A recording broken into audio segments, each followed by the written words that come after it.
Ay, may phone. Oo. Hoy! Happy birthday! Ang kulay ko pa to ah. Thank you. Good morning.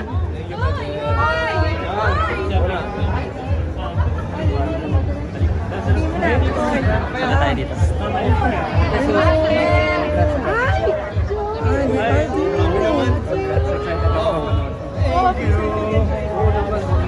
Kinakabahan din ako. Hi, Direk. Ganda mo, sure. Sa pogi. Hello. Tayo na ako.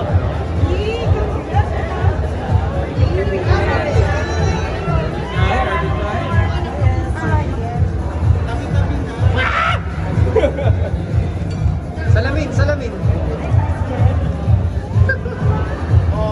Akin na yung kape mo. Hindi nakaka-artist. Bay, tingin ka din dito, Bay. Gusto mo, bubuksan ko pa yan eh. Ganyan pa yan. Ay! Ay, may lang. Thank you. Ayan. ATM. Ako, ATM. Naku, dapat tulisan to. Expect nyo na talaga namang palaban tong pelikula na to. At kung sinabi kong palaban, may pinaglalaban din ang istorya nito. So marami kayong kailangan abangan. At first time ko rin gaganap ng ganito. Hindi lang dahil may pa-intimate scene, pero yung role mismo mabigat. Ready na ba ang mga fans mo? Feeling ko ready na yung mga kolokos ko. Ang feeling ko hindi pa ready yung nanay ko. Love you. Ay, sila Paolo, sila Oo nga full support. Si Kuya Pao, Buboy, tsaka si Kuya Betong, tsaka lahat ng mga tropa ko. So, sobrang happy ako na mapapanood na nila. At kabado ako at the same time. Pero ayun, maraming salamat sa inyo. Love you. Anong sasabihin mo sa mga taga-Sparkle? Ano expect na mga taga-Sparkle dito? Mga taga-Sparkle, huwag kayo masyadong mag-expect na may disappoint you. Wow! Pero syempre, excited ako na mapanood nyo to. Ayun, maraming salamat. Invite na lang. Yes po, sa lahat ng mga kapuso at syempre ang ATM. Sana po mapanood nyo ang Your Mother's Son. Kasama po siya sa Enlighten, ang 10th anniversary ng Years Company Film Festival. Love you all. Peace. Thank you. Thank you. Ano ka na pa akin na to? Smile naman po. Love you. Dito. Saan ka ulit naman? Hoy! Please. Nakabalita ko sa'yo. Ano yan? Hindi, ask ko lang ako. Ay, yung mic mo ah. Diba magpapalabas yung Game Boys, the movie sa Sunday. So, is there a chance ba na magkaroon ng movie uli kayo with, or project with Elijah Canlas? Sa ngayon, wala pa akong balita pero sana, syempre, lahat naman tayo gusto rin magkaroon ng, kumbaga, reunion with Elijah. Elijah Canlas yun. So, sana. So.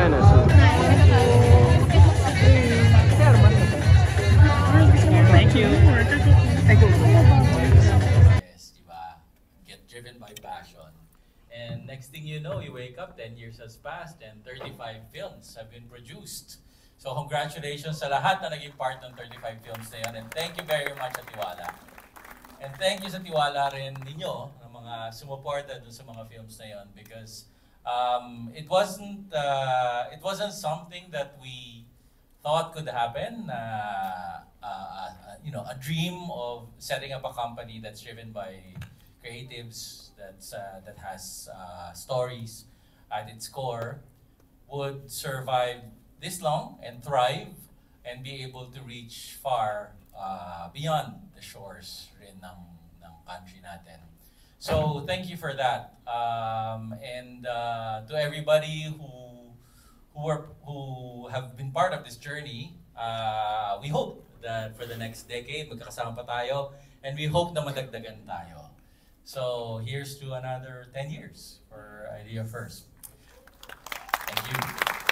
Meanwhile, we've got this film festival, so please do join us this weekend from tonight, tomorrow, and on Sunday. The movie we're about to see, Your Mother's Son, is the opening film, but thank you to Gateway. We are also running this movie tomorrow and on Sunday as well. So maraming salamat, Gateway.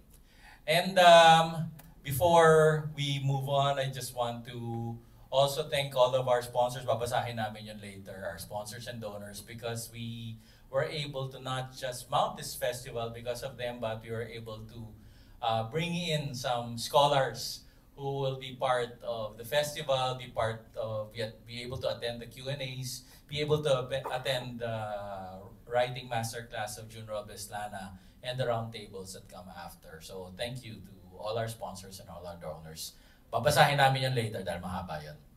Anyway, now for Your Mother's Son. It's the latest film by acclaimed director, of course, June Robles Lana, and his longtime collaborator, I'd like to call, kahit tayo lang, Elmer Gatchalian, who wrote the script with him.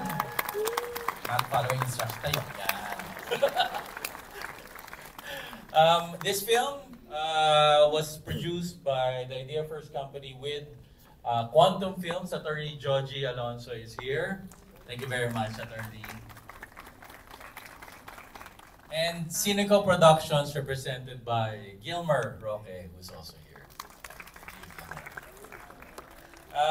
We had our world premiere in September at the Toronto International Film Festival. It's been a long time since we were able to go to Toronto. In fact, it was our first film walkout na huling nagpunta sa Toronto. Then it was followed by the European premiere in Tallinn and the Asian premiere in Taipei. So this is actually the Philippine premiere of this movie. I'd like to now acknowledge lang everybody who's been part of this production. So I already mentioned our executive producer, Attorney Georgie, and Mayor Rico Roque, who's not here yet but might be able to follow. Our producer is also here, apart from June Robles Lana. Producing is Ferdy Labus, who's also taking a lot of pictures tonight. Thank you very much, Ferdy. And then also present, I'd like to acknowledge our line producer, Wiz Vargas Capasha, our director of photography, Moises Z, our production designer, Roy Roger Requejo, our editor, Benjamin Tolentino, our music by Teresa Barroso, who's here. Fabulous Teresa. Our sound engineer, Alan Roy Santos, our production stylist, Mace Cruz, and in the production staff, our supervising producer, Jen Mauricio, who's somewhere there. Our associate producer, Ana Cecilia Famador, our assistant director, Stephanie Broca, our script supervisor, the wonderful Ren Sestasio.